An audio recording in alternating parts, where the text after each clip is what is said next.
Assalamualaikum warahmatullahi wabarakatuh. Bismillahirrahmanirrahim.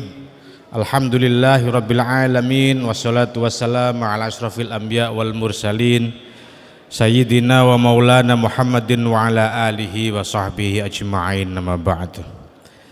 Yang terhormat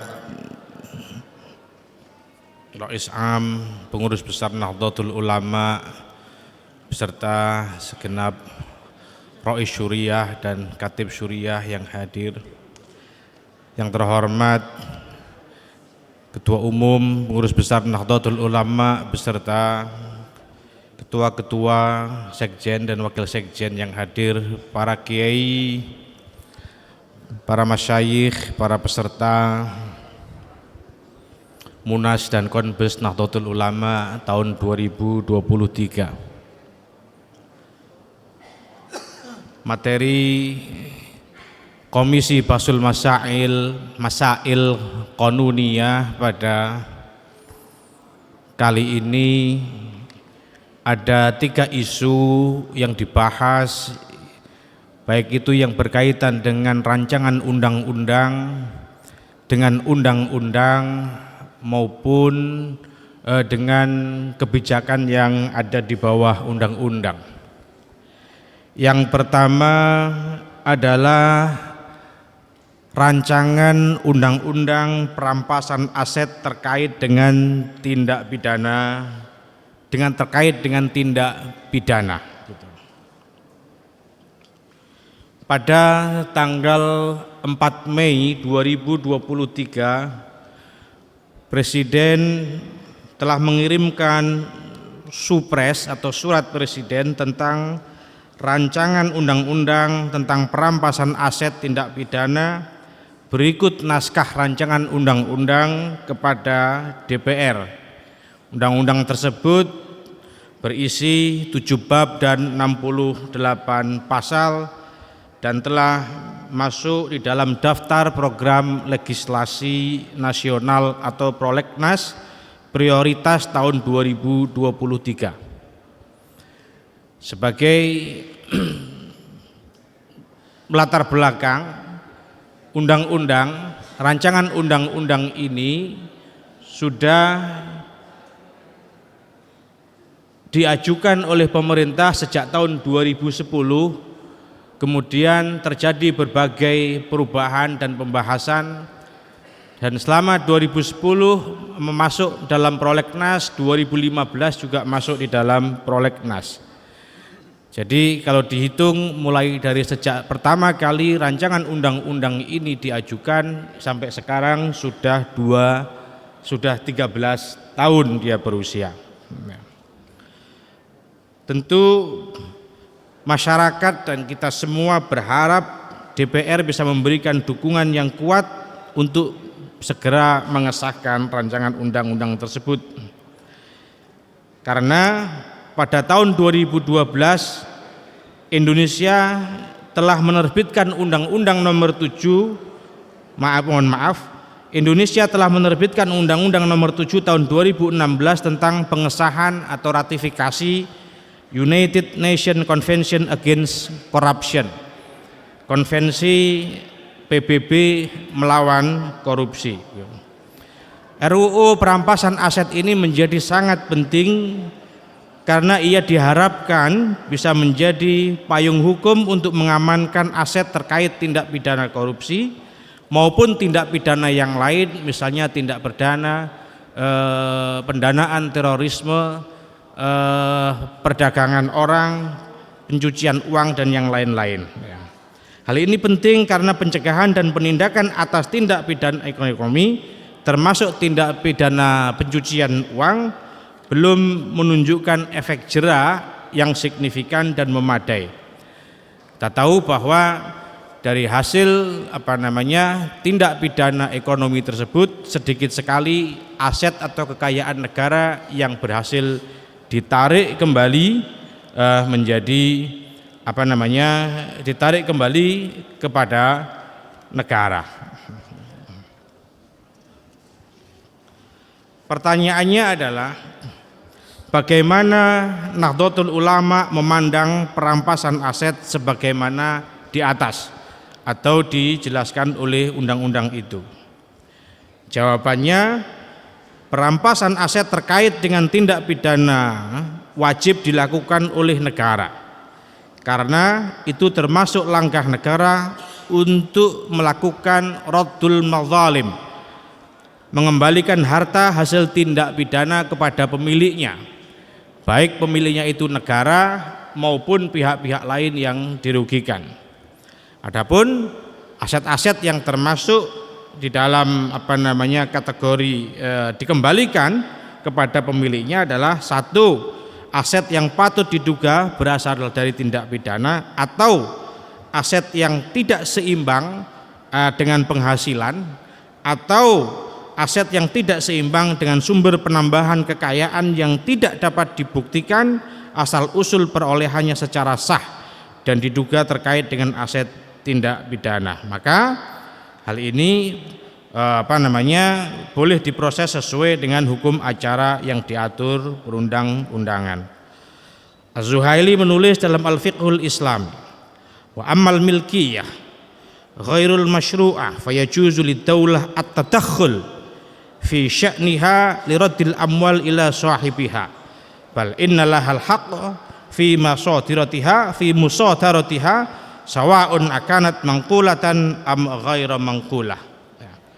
Oleh sebab itu, Komisi Bahsul Masail Qanuniyah merekomendasikan kepada pemerintah dan DPR, Dewan Perwakilan Rakyat, untuk membahas secara serius dan kemudian mengesahkan rancangan undang-undang ini tanpa meninggalkan prinsip kehati-hatian dan keadilan.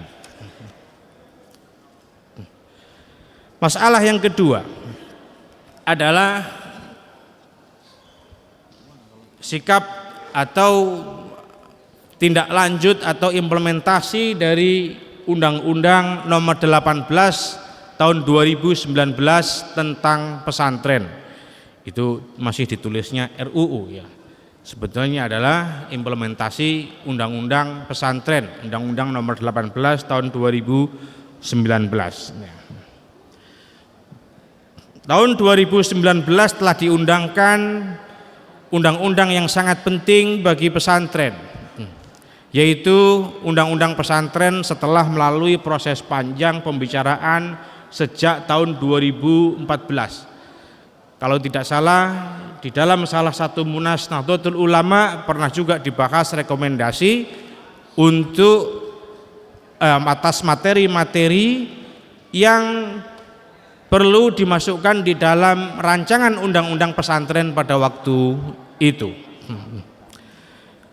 Undang-undang pesantren sendiri mempunyai spektrum yang sangat luas, mengingat secara historis dan secara sosiologis pesantren itu juga memiliki peran yang sangat luas.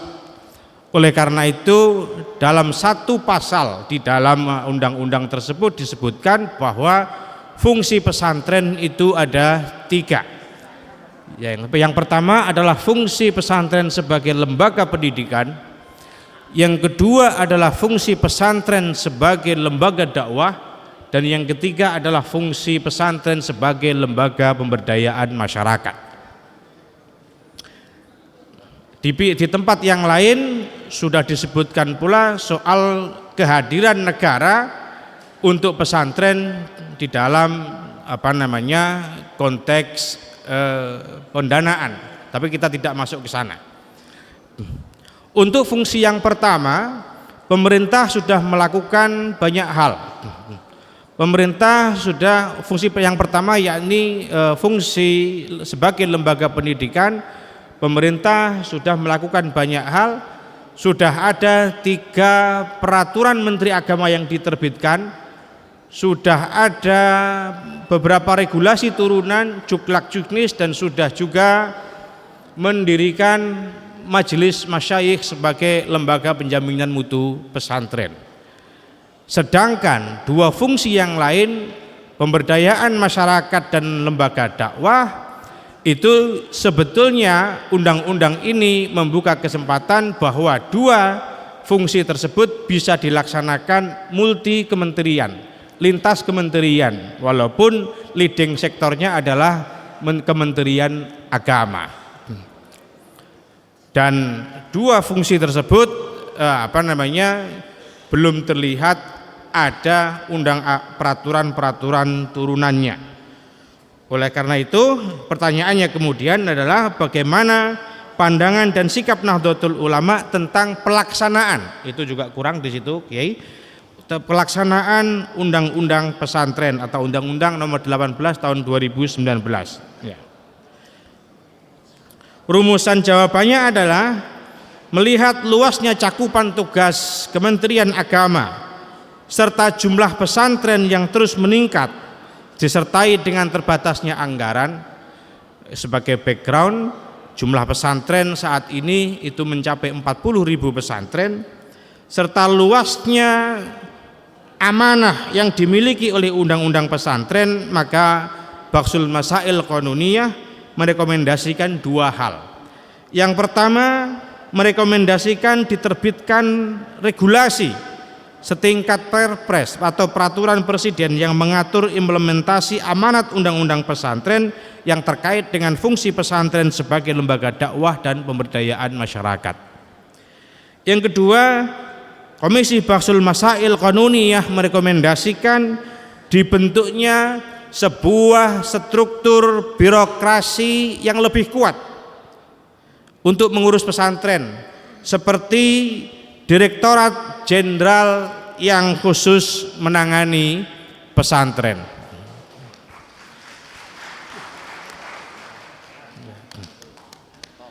Yang ketiga adalah soal sekolah 5 hari.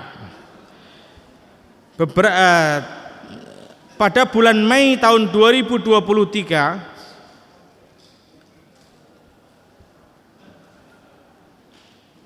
Presiden mengeluarkan peraturan presiden tentang hari kerja dan jam kerja instansi pemerintah dan pegawai aparatur sipil negara. Yang di situ disebutkan pada pasal 3 ayat 2 bahwa hari kerja adalah pada hari Senin, Selasa, Rabu, Kamis dan Jumat atau 5 hari. Peraturan presiden tersebut dimaksudkan untuk meningkatkan produktivitas kerja aparatur sipil negara dan untuk memberikan kepastian hukum terhadap fleksibilitas kerja aparatur sipil negara serta dalam rangka peningkatan kualitas pelayanan publik.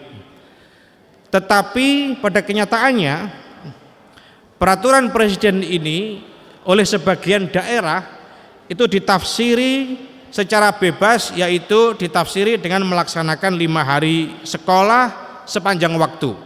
Artinya sekolah itu 5 hari mulai dari Senin sampai Jumat sepanjang hari, maksudnya mengikuti hari kerja yaitu 8 jam sehari walaupun masuknya berbeda.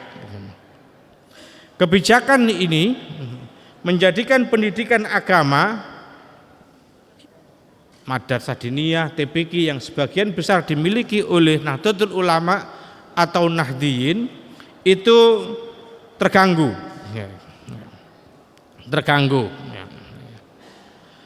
Pertanyaannya adalah bagaimana Munas, pertanyaannya memang Munas ini ya, mensikapi kebijakan 5 hari sekolah ini.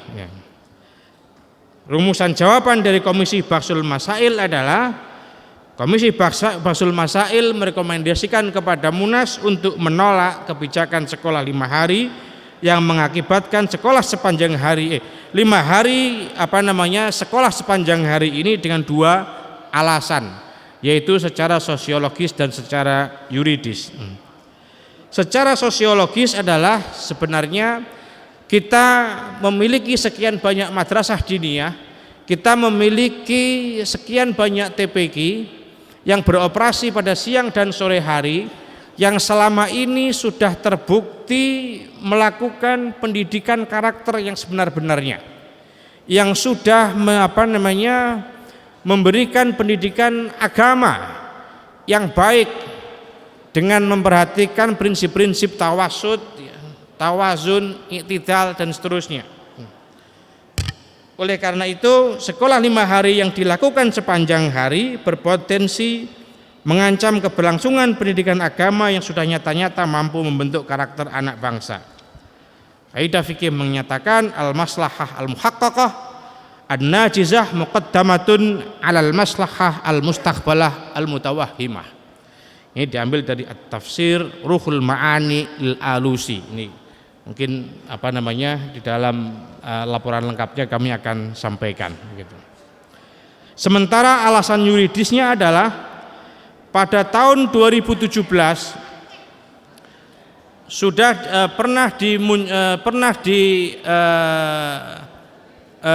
terbitkan Peraturan Menteri Pendidikan dan Kebudayaan nomor 23 yang mengatur hari sekolah, yang di situ disebutkan hari sekolah adalah 5 hari.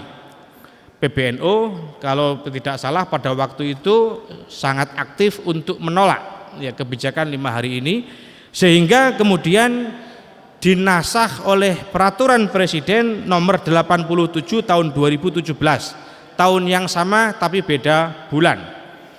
Permendikbud yang mengatur 5 hari sekolah ini terbit pada bulan April, kemudian Perpres yang menasah Permendikbud ini terbit pada bulan November begitu. Ini adalah alasan yuridisnya, sehingga kemudian rekomendasi dari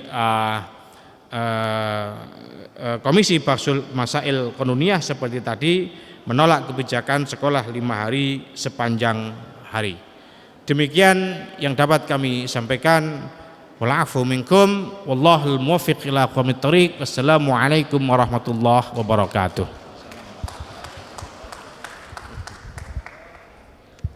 Terima kasih Gus Rozin dan tim yang telah melaporkan hasil sidang Komisi Masail Diniyah Qanuniyah yang tentunya juga sudah dibahas secara mendalam di sidang komisinya, dan oleh karena itu saya ingin menawarkan laporan hasil sidang komisi ini untuk disahkan sebagai keputusan Musyawarah Nasional Alim Ulama. Apakah bisa disetujui?